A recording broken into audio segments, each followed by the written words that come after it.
Jérôme. Oui, bonjour à tous. Jérôme Lecamp, je suis responsable chef de projet, Delta Conso Expert chez Akea Energy. Augustin. Bonjour à tous, Augustin Bouet, moi je suis directeur de Haka Energy, bureau d'études en maîtrise de l'énergie et décarbonation. Et ravi d'être là parmi vous aujourd'hui. Voilà, parce qu'Augustin, effectivement, on co-organise cette conférence avec AKA Énergie. Merci à vous Tout à fait. pour votre confiance. Augustin, on avait dit qu'on commencerait par vous. D'ailleurs, on a quelques diapos, mais pas trop, hein, cher public, je vous rassure. Comment le numérique et le monitoring aident à la décision dans la rénovation des bâtiments tertiaires? Tout à fait, merci beaucoup Xavier à nouveau de nous avoir proposé cette table ronde autour d'un sujet très intéressant qui est celui de la mobilisation des solutions numériques pour accompagner les acteurs du tertiaire dans la rénovation énergétique de leurs bâtiments. Nous sommes ravis, à K Énergie d'être, présents dans cette table ronde aux côtés de notre grand témoin, la ville de Levallois et de Acté qui est vraiment, expert, sur ces sujets. Quelques mots pour commencer rapidement, pour expliquer le rôle d'Aka Energy et la raison de la présence d'Aka Energy, dans cette, conférence. Aka Energy, nous sommes un bureau d'études en maîtrise de l'énergie et décarbonation, qui intervient auprès d'une clientèle diversifiée, tertiaire, industrie, agriculture, sur des solutions aussi bien d'audit énergétique, d'assistance à maîtrise d'ouvrage, de suivi des consommations énergétiques et c'est le sujet qui nous amène ici aujourd'hui, au travers du déploiement d'un logiciel, qui s'appelle Delta Conso Expert, qu'on retrouve dans la deuxième slide et qui est un logiciel de monitoring de l'énergie. Et donc, ce qui m'amène à répondre à votre question, en quoi le monitoring de l'énergie constitue-t-il un outil d'aide à la décision pour les exploitants d'un patrimoine tertiaire? Eh bien, tout d'abord, le monitoring de l'énergie va intervenir comme un outil d'aide pour détecter les sujets sur lesquels agir et pour prioriser les actions à mener. Faisons un peu, si vous le voulez bien, l'allégorie entre un patrimoine, tertiaire constitué de plusieurs sites et un ensemble de populations avec, des patients malades et on ferait ici l'analogie entre une passoire énergétique et une personne qui serait, plus ou moins malade. Eh bien, le monitoring de l'énergie va intervenir, heu, auprès d'un ensemble de patrimoine comme pourrait le faire un scanner de masse ou un IRM pour un ensemble de populations pour identifier là où se situent, les maux, là où se situent les actions, les gisements d'économie d'énergie sur lesquels agir pour aider à leur priorisation. Prenons par exemple le cas d'un conseil départemental, qui aurait à gérer une centaine de bâtiments, parmi lesquels des dizaines de collèges et qui souhaiterait engager l'ensemble de son patrimoine dans, une rénovation énergétique d'ampleur, mais qui aurait besoin, pour commencer, d'identifier les bâtiments par lesquels commencer. Eh bien, dans un logiciel de monitoring de l'énergie, vous allez pouvoir, avoir sur le même outil des données issues de la consommation énergétique réelle des bâtiments et des données issues de la facturation. Vous allez ainsi pouvoir analyser bâtiment par bâtiment, mais aussi à l'échelle de l'ensemble du bâtiment ou par de l'ensemble du patrimoine ou par groupement de sites, la consommation énergétique et la comparer aux données nationales, aux données moyennes. Ça va vous permettre très rapidement d'identifier où se situe votre bâtiment par rapport à la moyenne des bâtiments ayant le même usage et donc d'identifier s'il est, le cas échéant, en dehors des clous et donc s'il y a, des actions à mener, de première urgence. Donc vous allez ainsi, sur cet ensemble, bâtimentaire, mettons donc de 100 bâtiments, isoler 10 sites sur lequel, il y a un enjeu prioritaire de rénovation énergétique. Donc le premier intérêt du monitoring de l'énergie, il est là, c'est dans cette détection et l'aide à la priorisation des actions à mener. C'est ce qu'on voit d'ailleurs sur l'écran ou Exactement, on a ouais. ici une capture d'écran de notre, solution logicielle Data Conso Expert, qui permet voilà, en fonction des fonctionnalités alors, mon collègue, Jérôme aura l'occasion de rentrer un peu plus dans les détails, dans la démonstration, mais d'aller analyser, avec une granularité plus ou moins fine, et avec beaucoup de possibilités, les consommations énergétiques, du patrimoine. Le deuxième intérêt, c'est un outil de gestion comptable. Vous allez, comme je l'ai expliqué, vous avez des données issues de la consommation réelle et des données issues de la facturation. Ça va vous permettre donc très rapidement d'identifier s'il y a ou pas des erreurs de facturation, s'il y a ou pas des écarts, des kilowattheures facturés en trop, en moins parfois, ça peut arriver.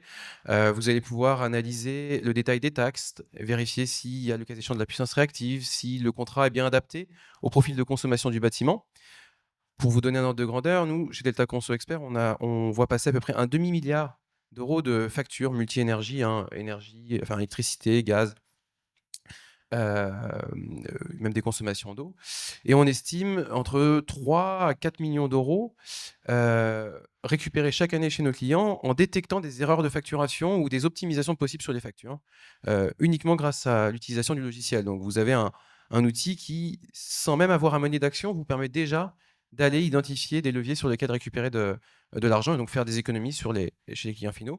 Et puis le troisième intérêt d'un logiciel comme celui-ci, c'est le suivi des performances et le suivi des performances des actions menées. C'est-à-dire que si vous menez sur un patrimoine d'ampleur tout un tas d'actions de rénovation énergétique, vous voulez qu'il y ait des résultats, vous voulez qu'il y ait des économies d'énergie réelles et mesurables, et l'outil va vous permettre de suivre l'évolution mois après mois, année après année, et donc de vérifier si on est ou pas dans les clous par rapport aux attentes. Voilà de manière un peu globale les grands intérêts de ce type d'outil comme aide à la décision. Voilà, donc on voit que il y avait une diapo là qu'on a loupée d'ailleurs sur le nombre de, peut-être on peut la reprendre, Benjamin, qui était la diapo d'avant. Voilà, sur le nombre d'éléments qui sont connectés, hein, c'est ça, vous vouliez en parler, c'est le nombre de compteurs qui sont suivis en temps réel, c'est ça? Tout à fait, oui, aujourd'hui un peu plus de 145 000 points de livraison, donc électricité, gaz, eau, assez diversifiés auprès d'une clientèle d'utilisateurs finaux qui sont des acteurs du secteur tertiaire, du secteur de l'industrie, donc tertiaire public ou privé, également quelques partenaires dans le secteur de l'agriculture. Moi, je me posais une question en vous écoutant, c'est comment il y a des erreurs qui sont faites, hein, sur les facturations, mais comment sont détectées ces erreurs et pourquoi est-ce que finalement, la personne qui fait la facturation fait une erreur de facturation? Oh bien, les raisons des erreurs, sont multiples, hein, sont inhérentes à l'espèce humaine, si j'ose dire. On fait des erreurs, c'est-à-dire ça peut être lié à des erreurs de saisie, il y a des erreurs, de raccrochage entre une consommation et un point de livraison, entre une consommation et une donnée issue d'un compteur et le compte client. Ouais. Et c'est souvent des erreurs de doublonnage, des choses qui sont facturées en double, des taxes qui sont mal appliquées, des exonérations qui devraient l'être et qui n'ont pas été appliquées. C'est lié à la complexité, je suppose, des CRM et des logiciels de suivi des différents Ouais. fournisseurs. Ce qui est important, c'est de bien comprendre comment fonctionne la collectivité et bien comprendre le besoin de la collectivité pour construire en fait tout le périmètre de la collectivité à l'intérieur du logiciel et bien récupérer les données. Donc, première chose, voilà, il y a cette compréhension de la collectivité. Ensuite, on vient récupérer les données. Donc, les données, il y a plusieurs façons de les récupérer.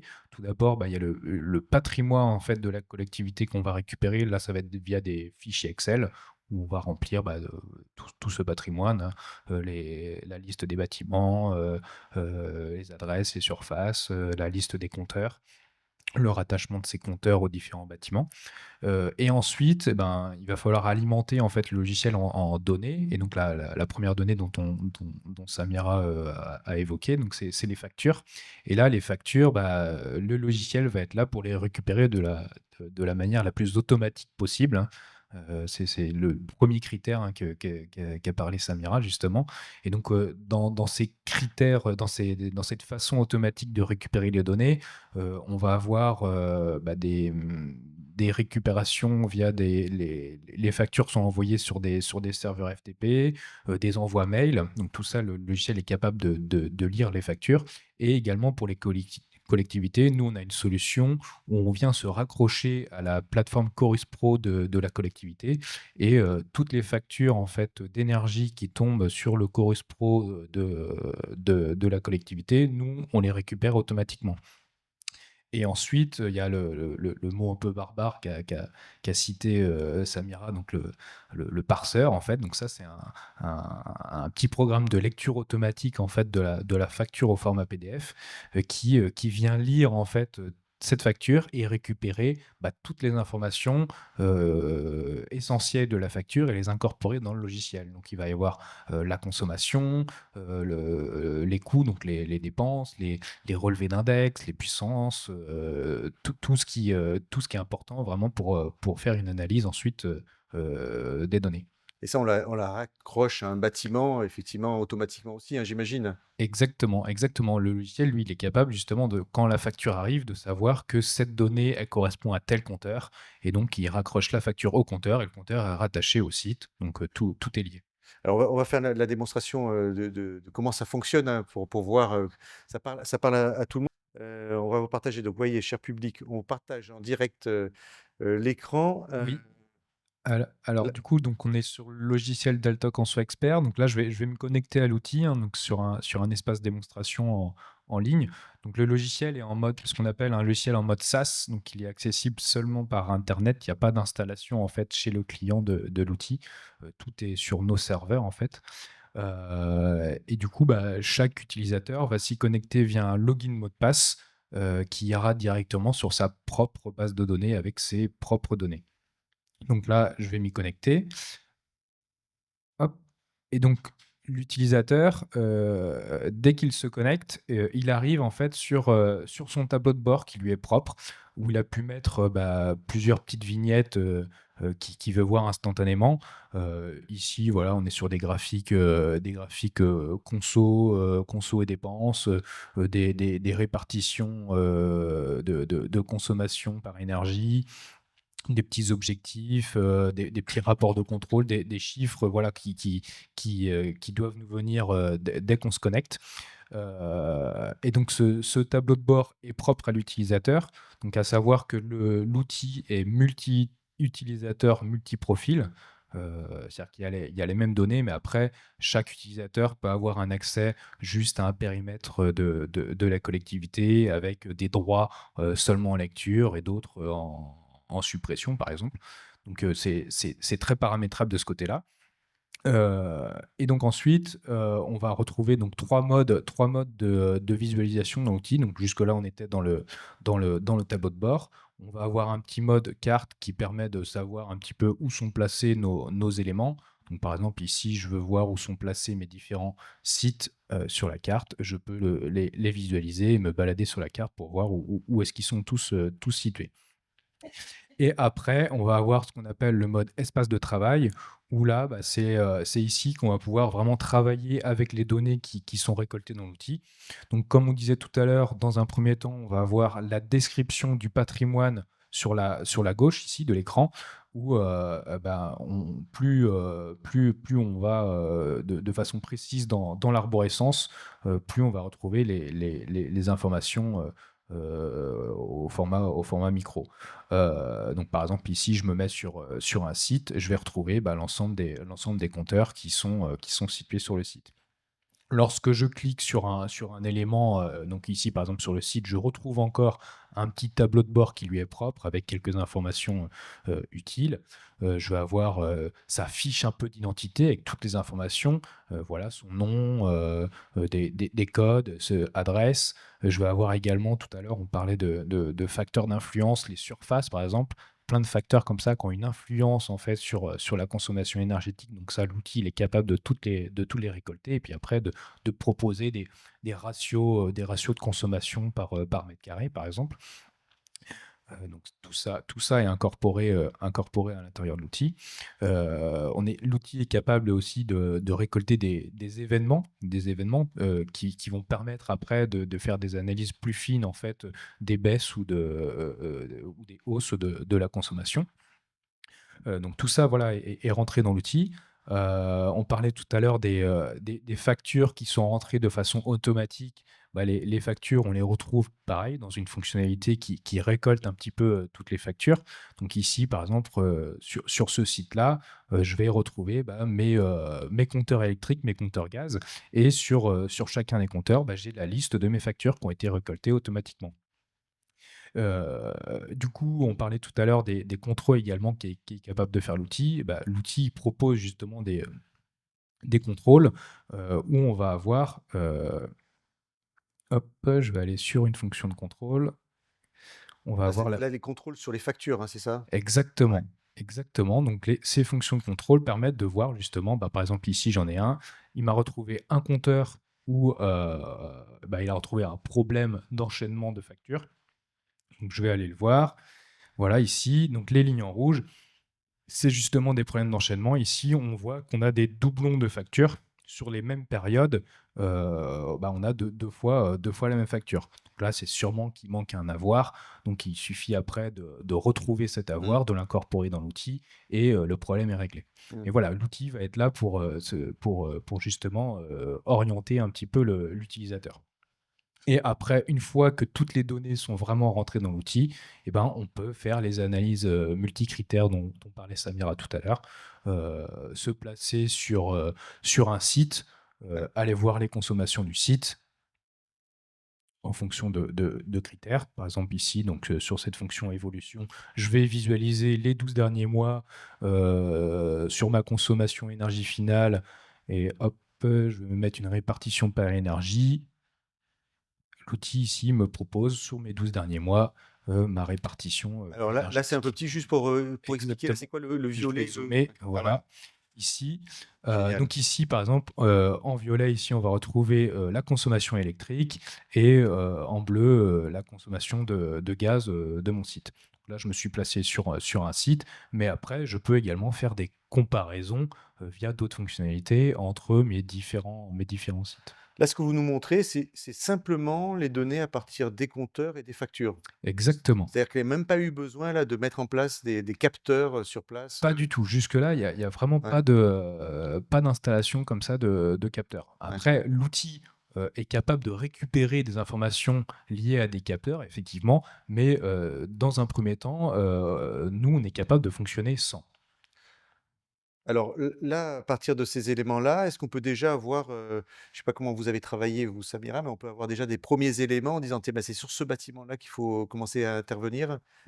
Oui, j'ai utilisé l'option benchmarking. Ah, benchmarking, alors Je vais laisser Jérôme l'expliquer, ouais. Et effectivement, jusque-là, on était dans une fonction évolution de consommation placée juste sur un site, mais j'ai la possibilité d'utiliser une fonction de comparaison entre sites, qui est la fonction de benchmarking. Ah oui, donc là, j'imagine, j'ai la surface, je vais pouvoir comparer, des consommations en fonction des on peut surfaces. avoir un classement de tous les établissements en fonction de leur consommation énergétique. Ouais. Exactement. Donc ici, par exemple, j'ai sélectionné 5 sites. Alors j'aurais pu créer après des groupes pour avoir des sites un peu de même typologie. Ça, j'ai la possibilité de faire des regroupements. Là, je ne l'ai pas fait. Donc, Je vous prends un peu par surprise là, sur peut-être vous l'avez pas préparé. non, non, il n'y a pas de souci, il n'y a pas de souci. Donc, par exemple, ici, on est sur voilà, une comparaison juste de la consommation des sites entre eux. Mais comme le disait Samira, on peut rajouter des facteurs d'influence. Et par exemple, au lieu de faire une comparaison en consommation valeur absolue, on peut créer un ratio de consommation, par exemple, où je vais rajouter les surfaces. Hop.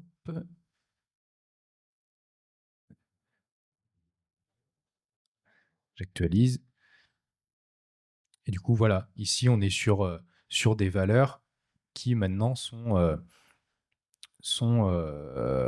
en consommation par mètre carré. Donc là, la comparaison est plus spécialement la même. Tout à l'heure, Ouais. je crois qu'on voyait par exemple le bureau des artistes qui était largement au-dessus des autres en termes de consommation.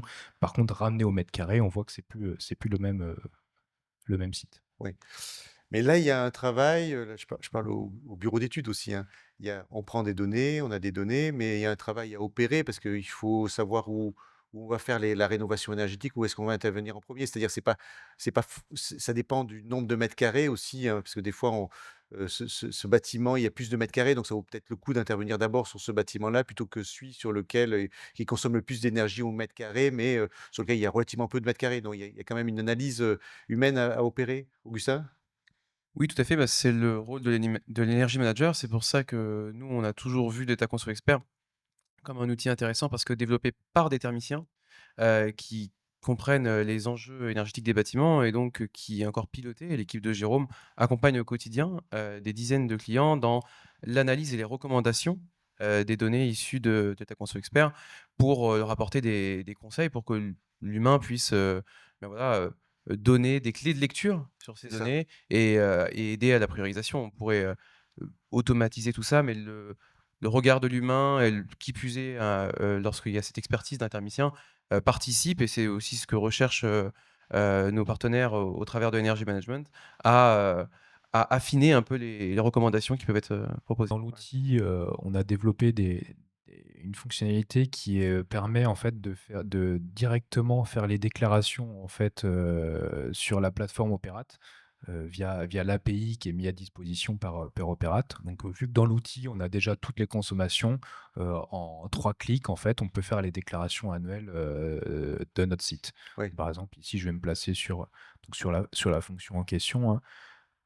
Hop, je me mets sur mon site. Et vu que voilà, j'ai déjà toutes les consommations de l'année, là, je vais pouvoir faire ma déclaration annuelle.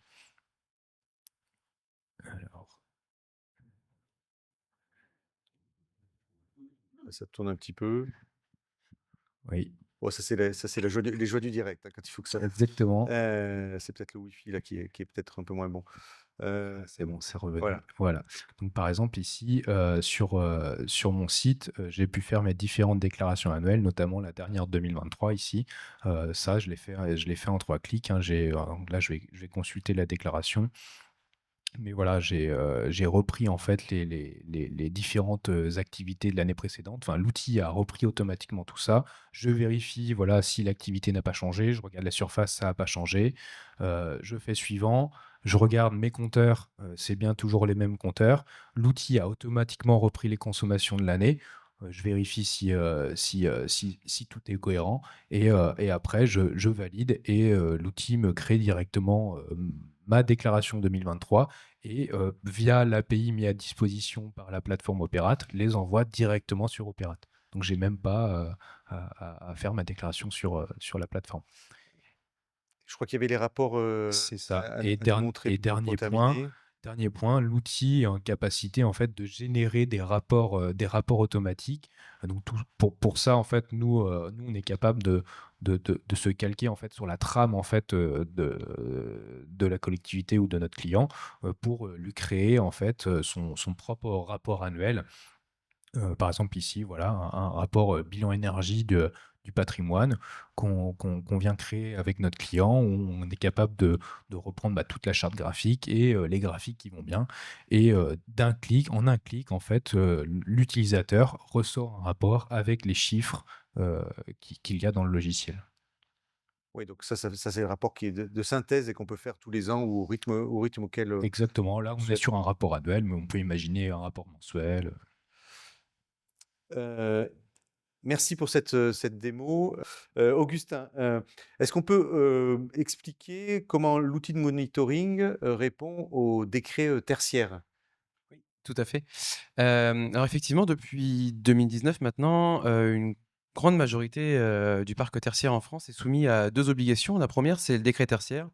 Ce décret tertiaire, il impose aux bâtiments de plus de 1 000 m² ou aux ensembles bâtimentaires de plus de 1 000 m², usage tertiaire, de mettre en place une stratégie de rénovation énergétique ambitieuse pour réduire drastiquement leur consommation énergétique avec un objectif fixé de 2 manières, soit en valeur absolue, donc on définit en fonction de l'usage du bâtiment une cible en termes de consommation d'énergie finale par mètre carré par an à atteindre à horizon 2030, 2040 et 2050, ou alors en valeur relative, c'est-à-dire que sur une base 2010-2020, on cible d'atteindre 40% d'économie d'énergie à horizon 2040, 50% à horizon 2050 et 60% à horizon 2050. Ces objectifs ambitieux, ils nécessitent d'avoir du suivi et donc, comme on l'a évoqué là, tout le long de cette table ronde, le monitoring de l'énergie permet d'avoir ce suivi. C'est-à-dire que permet d'identifier d'où on part, quelle est la cible et si la trajectoire que suit la consommation énergétique est cohérente avec cette cible. Donc ça permet de vérifier si les actions qu'on mène au fil des ans de rénovation énergétique, mais aussi de sobriété énergétique, sont cohérentes vis-à-vis des objectifs. Et puis par ailleurs, Oui, comme parce que là, on a le rapport, j'imagine tous les ans, bon, on sort son rapport, automatiquement, je sais, j'ai fait -22 et donc je peux tout de suite dire je suis à tel résultat, hein. Tout à fait. Et par ailleurs, vous pouvez avoir un historique des données sur l'outil. Donc, vous pouvez afficher sur votre tableau de bord une évolution des consommations par bâtiment de 2010 jusqu'à aujourd'hui et afficher une courbe qui vous donne la ligne la direction que prend la réduction de votre consommation énergétique. Et puis, comme l'évoquait Jérôme tout à l'heure lors de la présentation de l'outil, cette obligation du décret tertiaire, elle est assortie d'une obligation de transmission de données chaque année, avant le 30 septembre de chaque année, l'ensemble des assujettis au décret tertiaire doivent déclarer leur consommation de l'année N-1. C'est un peu comme pour les impôts, mais là, pour les consommations énergétiques. Et c'est un travail qui peut s'avérer fastidieux si on doit le faire à la main, si on doit aller récupérer les factures. Et si on a l'opportunité d'avoir déjà les données intégrées sur une logiciel de monitoring, comme l'expliquait, comme l'a montré tout à l'heure Jérôme, ça peut se faire en quelques clics, ce qui est un gros facilitateur qui permet de se mettre en conformité avec une obligation réglementaire, ce qui est quand même une bonne chose. Et puis la deuxième obligation, c'est le décret BACS. Le décret BACS, pour Building Automation Control System, c'est rare en France, on a un décret avec un anglicisme. Lui, c'est un peu le corollaire du décret tertiaire, et il s'applique non pas en fonction de la surface, mais en fonction de la puissance cumulée chaud et froid installée sur un site. C'est un peu plus technique. Et il impose la mise en place, donc c'est une traduction littérale, hein, d'un système d'automatisation et de contrôle des consommations énergétiques. Concrètement, il impose deux choses: la mise en place d'un système de régulation et de pilotage des consommations, donc qui peut consister à la mise en place d'une gestion technique du bâtiment, même si ce n'est pas systématiquement la solution. Et il impose aussi le fait d'avoir un suivi des données énergétiques et de pouvoir monitorer la consommation énergétique. Et donc, on l'a bien compris, le monitoring permet de répondre à cette deuxième obligation du décret BACS, qui est de disposer d'un suivi digitalisé des consommations énergétiques. Et je crois qu'il me semble que vous aurez l'occasion d'avoir des éléments plus complets, parce que vous avez 2 sessions cette semaine Oui, c'est sûr, on va pas dédiées au décret à ces BACS. sujets. J'ai une question, tiens, de Christophe. On en prend une, là, je vois, il reste 1 minute. Peut-être pour vous, Jérôme, est-il également possible de créer une arborescence par typologie de bâtiment? Alors, oui, tout à fait. Je vois Samira connaît d'ailleurs un mieux la peu. ça, on connaît pas mieux, ça c'était une boutade, mais connaît très bien la solution parce que je voyais Samira qui disait oui. Oui, Donc oui, vous avez dû le faire, Samira, chez effectivement, je vous. crois qu'à Levallois, c'est ce qui a été fait. On peut faire une Ouais. arborescence par, On peut montrer à évocation un peu de bâtiment. C'est un peu le cas sur cet espace de démonstration, où ici, bah, par exemple, on a pu créer en fait une typologie bureau, une typologie commerce, Ah oui. hôtellerie, résidentielle. Donc là, c'est juste un nom après qu'on peut mettre. On peut tout imaginer, effectivement. Ouais.